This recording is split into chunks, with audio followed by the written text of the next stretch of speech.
आखिरी 1.5 महीने बच चुके हैं आपकी सीए इंटर की एग्जाम्स को कमेंस होने में, और इस पर्टिकुलर मोमेंट पे ना हर एस्पिरेंट के दिमाग में एक ही सवाल आता है कि भैया हम हमारी रिविजन्स को कैसे स्टार्ट करें, कौन कौन सी चीज़ें हम ध्यान में रखें while we are doing our revisions for CA inter exams. तो भाई बिल्कुल सही वीडियो पे क्लिक किया है। Hello everybody, Dev Shah this side, और आज हम इसी पर्टिकुलर चीज़ पे बात करने वाले हैं। वीडियो स्टार्ट करने से पहले मैं आपको बता दूं कि आप कोई भी सब्जेक्ट रिवाइज कर रहे हो, फिर चाहे आपका फर्स्ट रिवीजन हो या 10th रिवीजन हो, हर सर्कमस्टांस में ये वीडियो के जो भी टिप्स है आपको 110% काम में आएंगे। तो भाई वीडियो को एंड तक देखना है। 10-10 सेकंड में वीडियो छोड़ के भागने वालों, मैं तुम्हें अभी भी बोल रहा हूं भाई, ये वीडियो जिसने जो पूरी देखेगा 110% उसे बेनिफिट मिलने वाला है। ठीक है भाई, और अगर कंटेंट पसंद है तो लाइक शेयर एंड सब्सक्राइब जरूर कीजिएगा। ठीक है, चलो तो ज्यादा समय की बर्बादी ना करते हुए शुरू करते हैं हमारे इस पर्टिकुलर वीडियो की। तो भाई रिवीजन प्लान करना ना, it is a simple 5 step approach.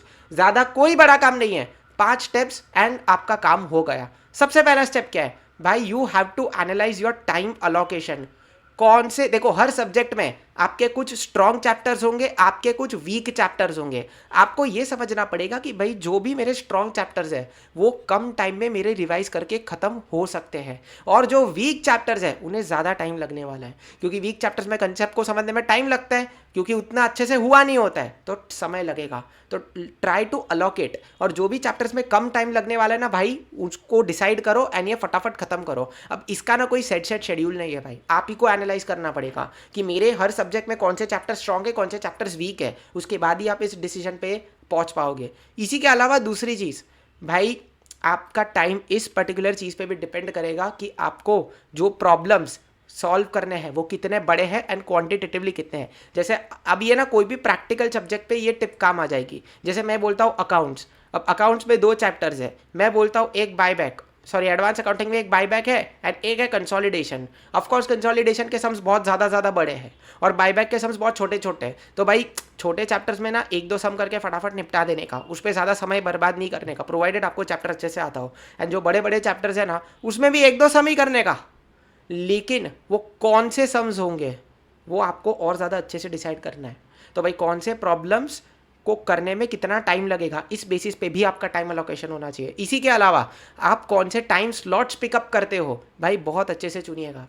कुछ लोग होते हैं जो सुबह जल्दी उठ के पढ़ना पसंद करते हैं, अर्ली बर्ड्स जिसे हम कहते हैं। कुछ लोग होते हैं जो देर रात तक जाग के पढ़ना चाहते हैं, नाइट आउल। मैं तुम्हें एक बात बोलूँ, अगर मैं अपने पर्सनल एक्सपीरियंस की बात करूँ तो ये early birds and night owls के लिए जो डिफरेंस है ना मेरे भाई, वो बस इसी टाइम पे आता है। मतलब अगर कोई अर्ली बर्ड है, सवेरे जल्दी सुबह उठ के पढ़ना ही उसके लिए सबसे ज़्यादा प्रोडक्टिव टाइम में से एक आता है। एंड नाइट आउल है, उसका प्रोडक्टिव टाइम लेट नाइट में आता है। बाकी जो दिन है ना, उसमें सबका प्रोडक्टिव टाइम एक जैसा ही रहता है, बट अर्ली बर्ड में ना आपके नॉर्मल से ज़्यादा अच्छा टाइम होगा। नाइट आउल्स वालों के लिए दिन से ज़्यादा अच्छा वक्त उनका रात में होगा। तो ये जहाँ पर आपका दिमाग और ज़्यादा तेज़ी से काम करेगा ना, वहाँ पे ऐसे चैप्टर्स पिक करना जो आपको थोड़े से कठिन लगता है। ये एक हैक है भाई, ऐसा करोगे you will utilize your productive brain 100% and this will make things simpler for you. इसी के अलावा भाई वीकडेज का शेड्यूल अलग रखना, वीकेंड्स का अलग रखना एंड फेस्टिवल्स का अलग रखना। ऑफकोर्स सीधी बात है, वीकेंड्स पे घर पे कभी कभी गेस्ट आ जाते हैं यार, हमें कभी कभी बाहर जाना पड़ता है, तो अपना शेड्यूल थोड़ा सा इस तरीके से मैनेज करना। मैं तो ऑफकोर्स यही कहूँगा कि जहाँ तक हो सके अपनी पढ़ाई को प्रायोरिटी दो। बट कुछ होता है ना यार कि अभी बस बहुत स्ट्रेस आउट हो गए, किधर जाना ही पड़ेगा, 1-2 दिन जाना ही पड़ेगा, तो भाई थोड़ा मेंटल हेल्थ को भी ध्यान में रखते हुए अपना टाइम एडजस्ट करना। एंड फेस्टिवल्स में तो हम सभी जानते हैं भाई, है ना। तो ये तीनों के लिए आप थोड़ा सा सेपरेट शेड्यूल बनाना एंड यहाँ पर टाइम को सही तरह से अलोकेट करना। टेंशन मत लेना, हो जाएगा। देखो ये सब आपको अभी प्लान करना पड़ेगा। अगली चीज़ भाई, एक बहुत बड़ा इशू आता है स्क्रीन टाइम। स्क्रीन टाइम को कैसे कम करें, एक चीज़ मैं आपको एक सच्ची बताओ भाई, जो भी डिफ़िकल्ट चैप्टर्स है ना, उनके लिए आप रिविजन लेक्चर्स को ही देखना, और जो छोटे छोटे चैप्टर्स है उनको सेल्फ स्टडी में उड़ा देना। अभी एक चीज़ मैंने कही, बायबैक एंड कंसोलिडेशन। कुछ लोग क्या करते हैं, सारे चैप्टर के लिए रिविजन बैच पूरी लगा लेते हैं। कुछ लोग क्या करते हैं, सारे चैप्टर को सेल्फ स्टडी कर लेते हैं। अब दोनों को प्रॉब्लम क्या आती है, जो रिवीजन बैच 100% वाले में जाते हैं उनका पता है क्या होता है, जो छोटे छोटे चैप्टर्स जो वो 1 घंटे में निपटा सकते थे, अब उनको 2-2.5 घंटा लग रहा है। क्यों? बिकॉज फैकल्टी उसे 2-2.5 घंटे में निपटा रहा है। ऑफकोर्स फैकल्टी की भी अपनी पेस होती है, they have to maintain that, but उससे उन बच्चों का एक तरीके से टाइम वेस्ट हो रहा है ना। और दूसरी चीज़ भाई, जिनको डिफिकल्ट चैप्टर्स के लिए जो सेल्फ स्टडी कर रहे हैं उनको ज़्यादा टाइम लग रहा है एज कम्पेयर टू फैकल्टी जो उसको कम टाइम में करवा देगा। तो भाई try to select very wisely कि कौन से चैप्टर के लिए आपको रिवीजन लेक्चर देखना है, कौन से चैप्टर के लिए आपको क्या करना है, सेल्फ स्टडी करना है। इसी के अलावा भाई प्रिंट्स को पीडीएफ के ऊपर प्रायोरिटी दे। ये आपके स्क्रीन टाइम को कम करने का गोल्डन टिप है।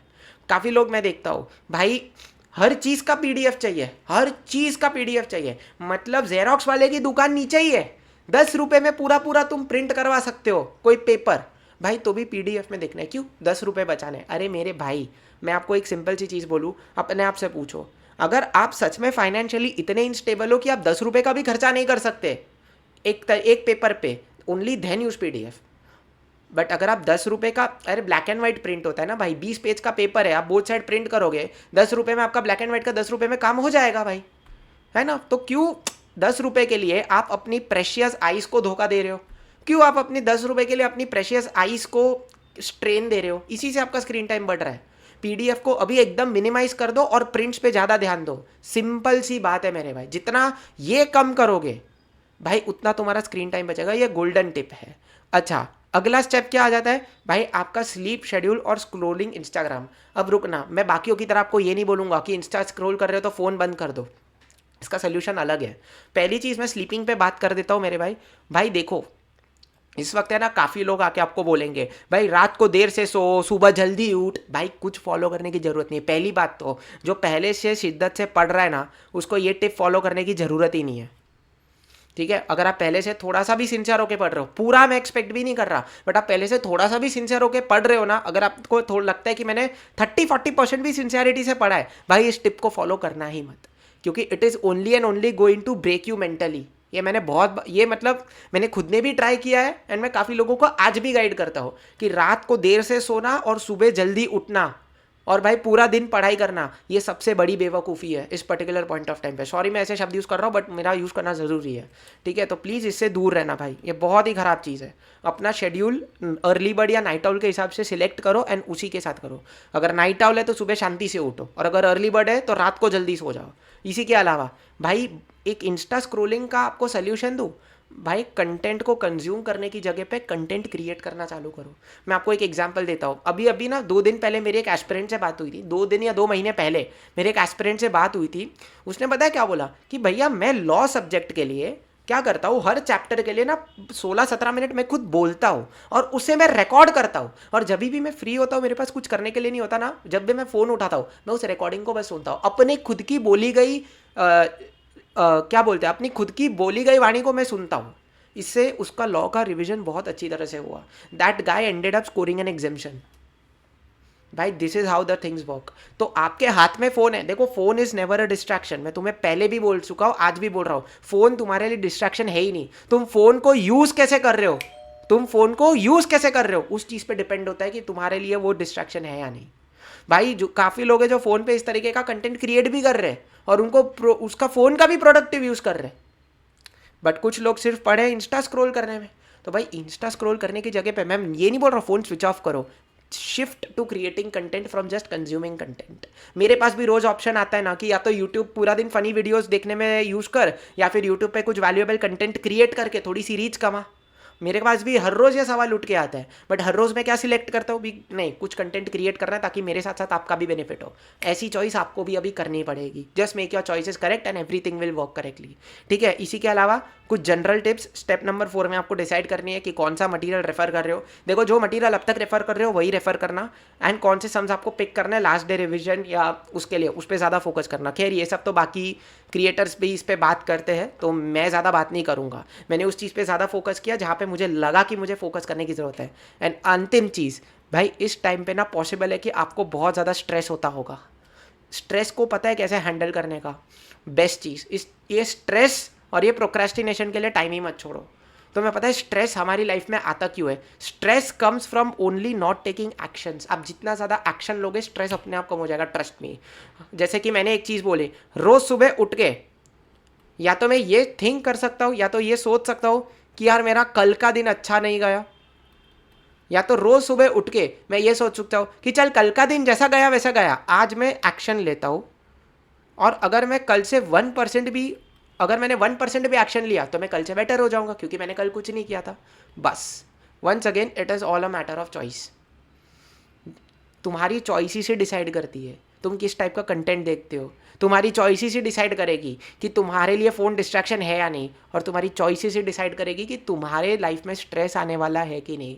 याद रखना, गलत चॉइस करोगे हर तरीके की दिक्कत होगी भाई, सही चॉइस करोगे कुछ नहीं होगा। एंड भगवान पे भरोसा रखना, एंड में रिजल्ट वो देगा। तुम बस कर्म करते जाओ, फल की अपेक्षा मत करना भाई, ठीक है। I hope this video was helpful, and भाई अगर सही लगे तो शेयर करना, ठीक है। With that, I end today's session. I hope it was very, very nice. Thank you so much, guys. Take care. We will keep on bringing more sessions like this. All the very, very best.